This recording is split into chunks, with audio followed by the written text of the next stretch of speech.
Halo, Endra Story. Bertemu lagi ya teman-teman ya di video saya kali ini ya teman-teman. Oh, video kali ini saya mau kasih lihat teman-teman bunga sakura. Kita mau lihat-lihat bunga sakura teman-teman. Karena bulan ini musimnya sakura, timenya sakura. Oke teman-teman, ikutin video kita ya teman-teman. Sembari melihat bunga sakura, enaknya saya ngebacot apa ya teman-teman ya. Ngebacot bagaimana kalau berlibur masuk ke Jepang ya teman-teman ya. Saya akan bercerita dan berbacot ria pengalaman saya mengurus paspor dan mengurus visa dan bisa pergi ke Jepang. Mulai dari nol, dari awal. Saya akan tuntun bercerita tentang pembuatan paspor sesuai dengan pengalaman saya ya teman-teman ya. Oke teman-teman, masih jauh sakura? Sudah dekat. Oke, sudah dekat sakuranya.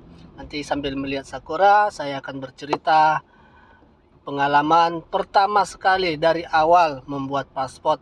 Mungkin nanti bisa jadi bahan referensi teman-teman nantinya ketika pingin ke luar negeri atau pingin ke Jepang ya teman-teman ya.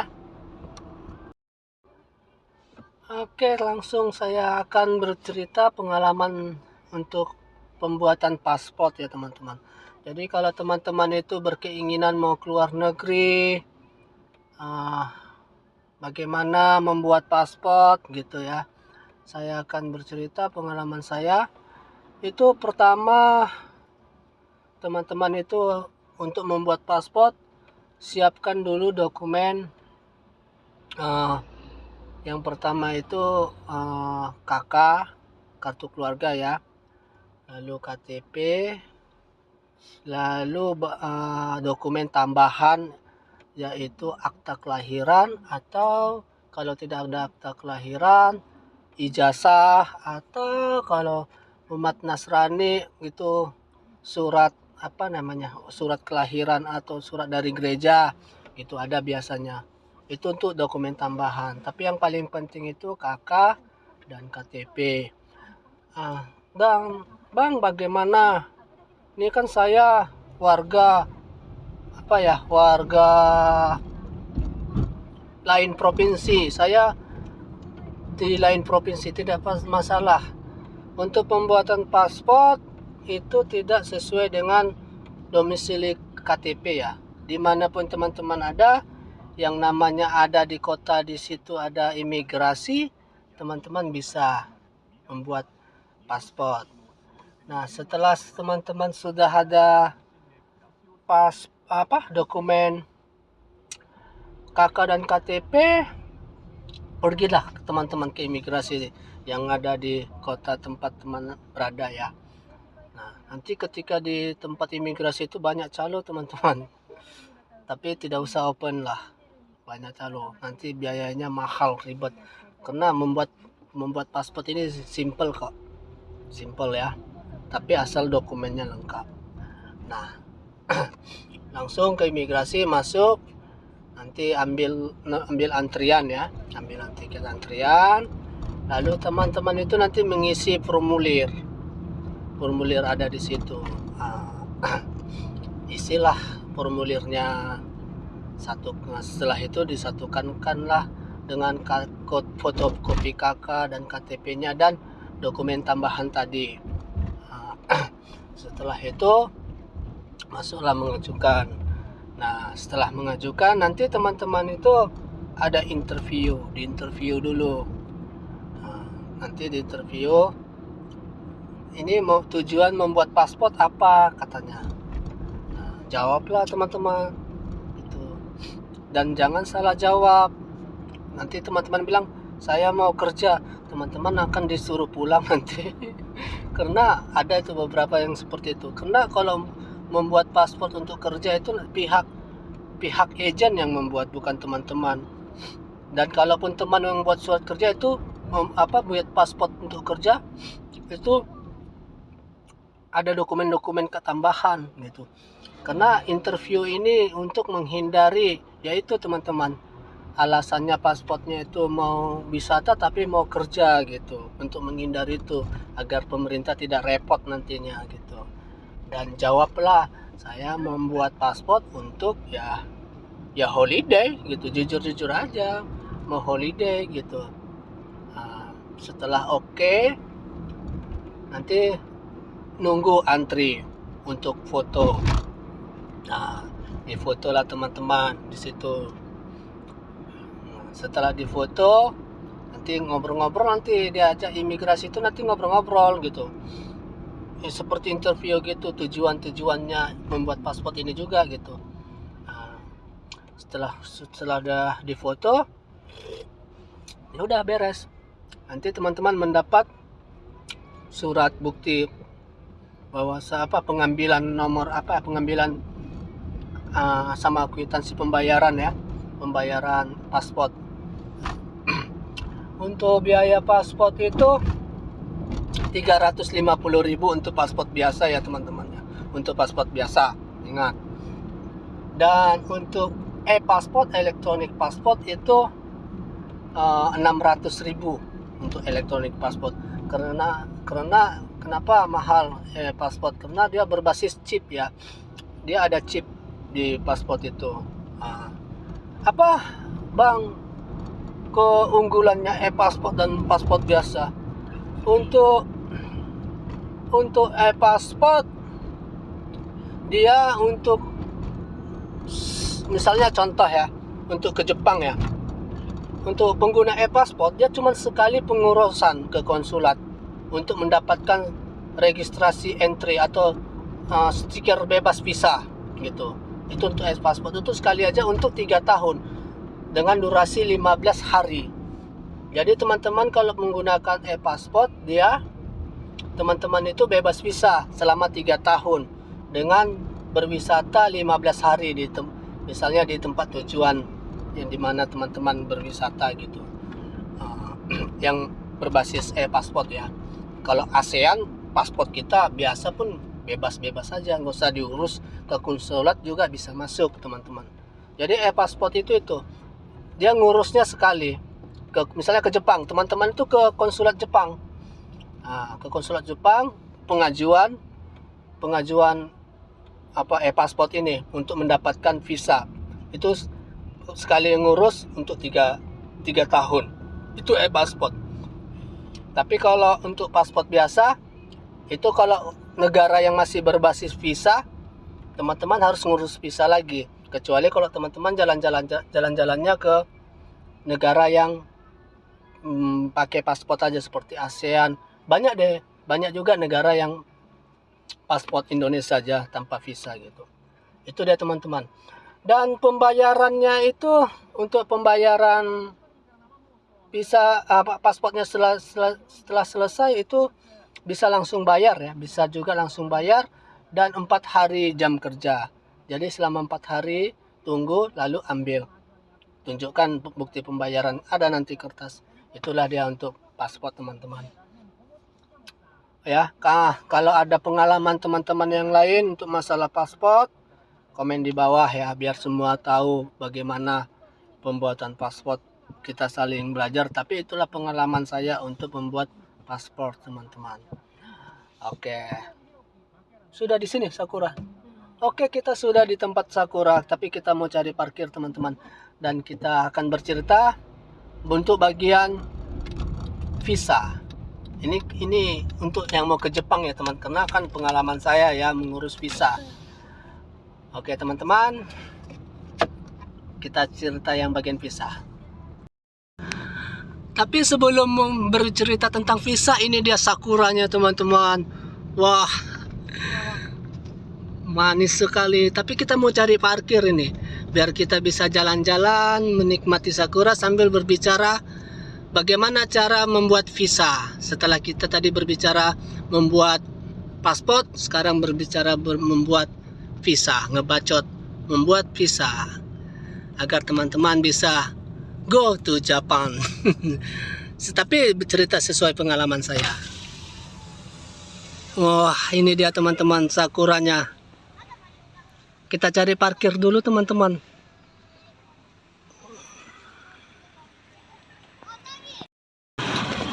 Oke teman-teman, kita sudah parking. Kita sekarang menuju melihat sakura teman-teman.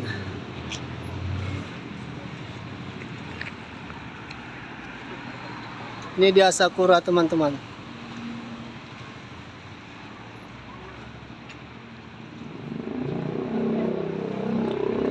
Hari ini cuacanya tidak dingin ya. Jadi banyak yang keluar teman-teman. Biasanya ini masih suasana yang dingin teman-teman.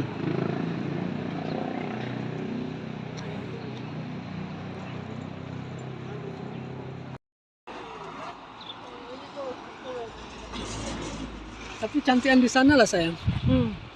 Oke teman-teman, ini kita masih apa ya? Masih di sakuranya, masih yang tempat yang sedikit.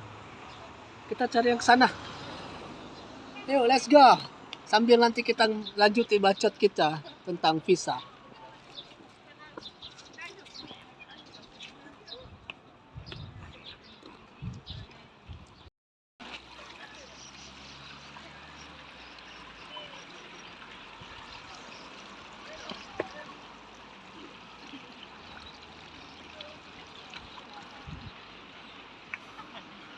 Oh, di sini dia banyak apa teman-teman?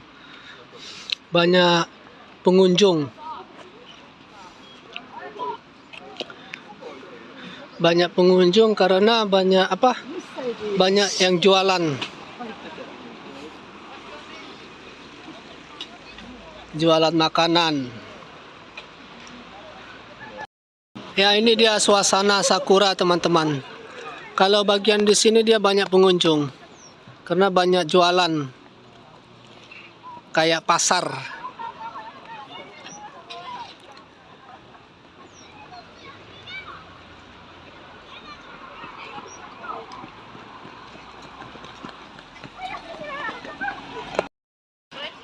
Oke teman-teman ya.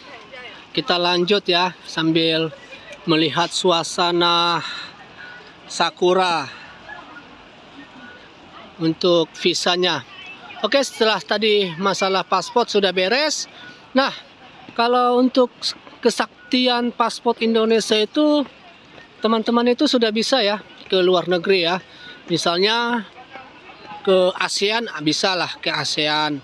Kalau Asia sebagian, Eropa tidak tahu teman-teman. Teman-teman bisa cek kesaktian untuk paspor kita. Nah, lanjut untuk ke Jepang, karena ini kita khusus ke Jepang ya, pengalaman saya ya teman-teman ya.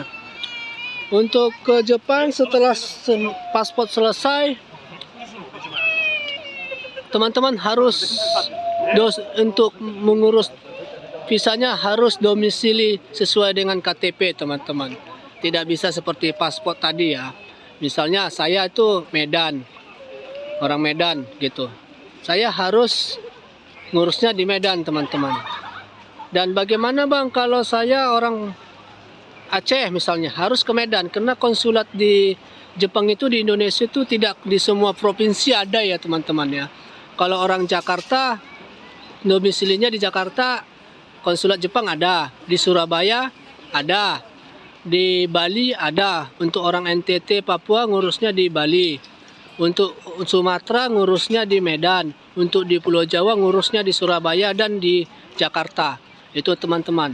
Nah, lalu apa saja yang kita bawa ke konsulat Jepang untuk mengurus visa teman-teman? Yang kita bawa itu pertama itu formulir pengajuan visa teman-teman. Itu teman-teman itu bisa mendapatkannya di web konsulat Jepang. Teman-teman download dan print lah itu formulirnya itu. Nah, setelah teman download formulirnya, isi. Teman isilah formulirnya itu. Yang lalu pas foto 3x5, 3x5, 3x4 ya. Nanti taruh di atas formulirnya itu. Nanti di formulirnya itu ada kok tempat fotonya, itu pas fotonya. Lalu pasport ya tentunya. Lalu oke, setelah formulir kita beli dulu. Aku mau beli sesuatu dulu kita teman-teman. Aku ini. Hai. Ya. 600円になります。細かいの100円ありますよ。Tunggu ya teman-teman ya. Tunggu ya, sabar ya. Kita beli makan dulu ya teman-teman sebelum lanjut ceritanya. Sebelum lanjut bacot permasalahan visa.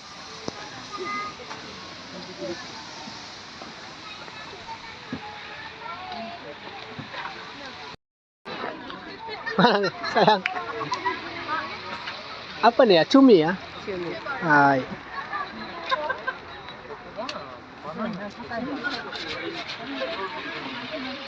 Di bawah dulu lah. Makan di bawah ya. Kita makan dulu cumi yang nggak seberapa nih ya teman-teman. Kita istirahat di sini dulu teman-teman. Sambil makan cumi tadi. Tadi ada lihat ikan teman-teman di sungai ini. Besar. Oh, ini dia. Teman-teman bisa lihat. Besar teman-teman. Ini sungai umum ya. Sebesar ini. Kalau di Konoha udah habis ini ya kan teman-teman. Udah hilang. Banyak ikan di sini. Ini dia teman-teman suasana sakuranya.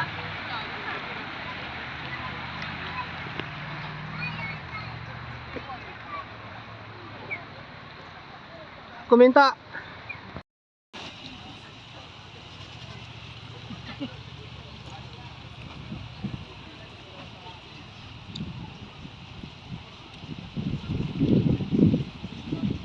ikan besar kali. Banyak teman-teman ikan. Di Konoha apa enggak langsung hilang ya kan? Padahal sungai ini sungai umum, sungai jalan.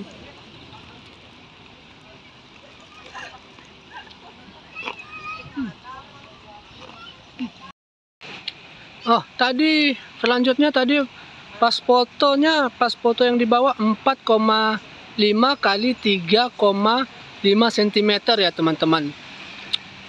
Lalu fotokopi KTP tentunya ya. Lalu fotokopi KK. Lalu paspor ya tadi udah. Lalu rekening koran ya teman-teman ya. Rekening koran, lalu tiket PP ya, tiket PP pulang pergi. Itu yang dibawa disatukan di dalam amplop besar ya. Jangan di hektar, di klip. Itu saya pengalamannya seperti itu. Tapi di formulir permohonan pengajuan visa tersebut teman-teman itu milih ya.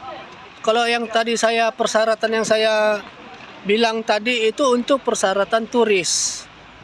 Tapi kalau untuk teman pengajuannya itu untuk kunjungan keluarga, karena jenis visa itu banyak teman-teman.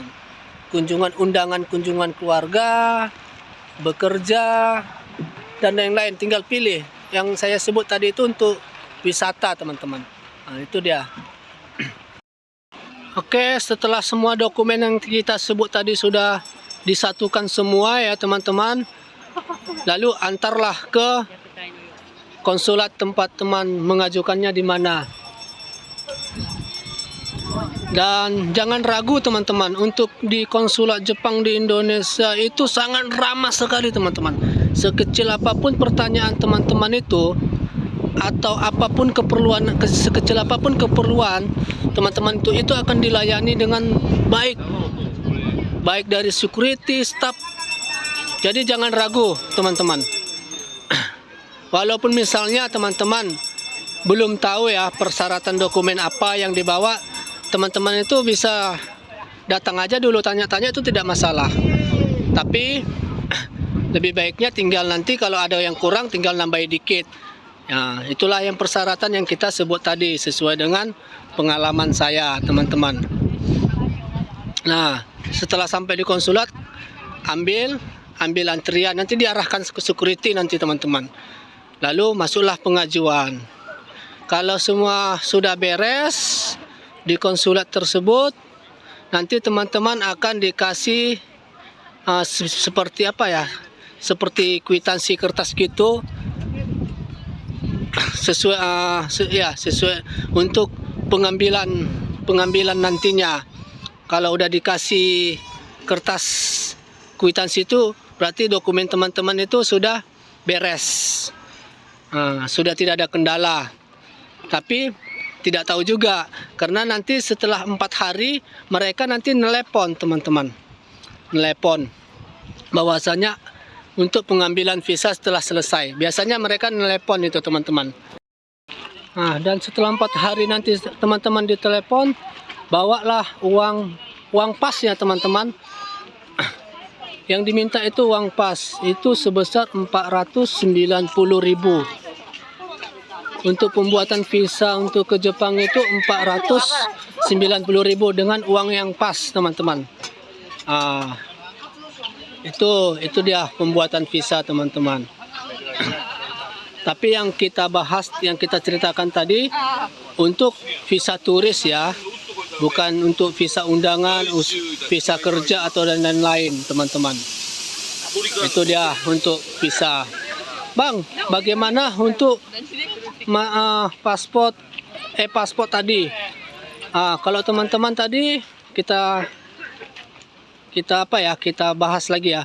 Untuk paspor tadi teman-teman tetap ke konsulat Jepang itu, tapi hanya untuk mengambil stiker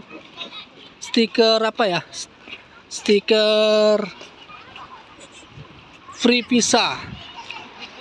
Tetap ke konsulat Jepang untuk pengajuan mengambil stiker free visa yang nanti dilengketkan di pasportnya. Itu untuk 1 kali pengajuan untuk 3 tahun.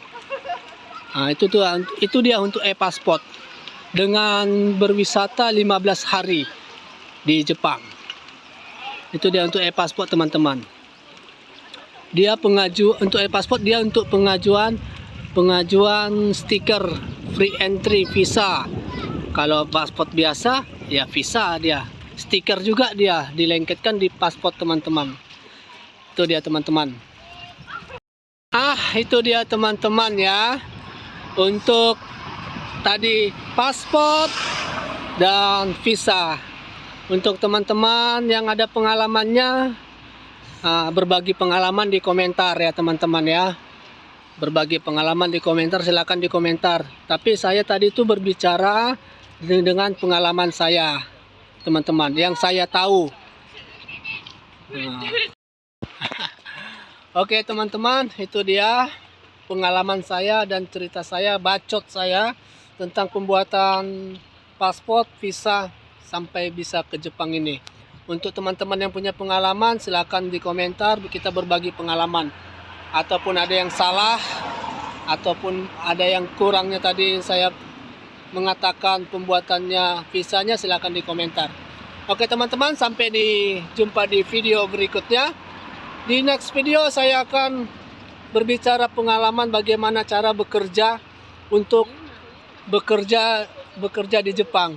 Di next videonya saya akan tuntun teman-teman bagaimana cara bekerja di Jepang. Oke, teman-teman, sampai jumpa di video berikutnya ya. Bye bye.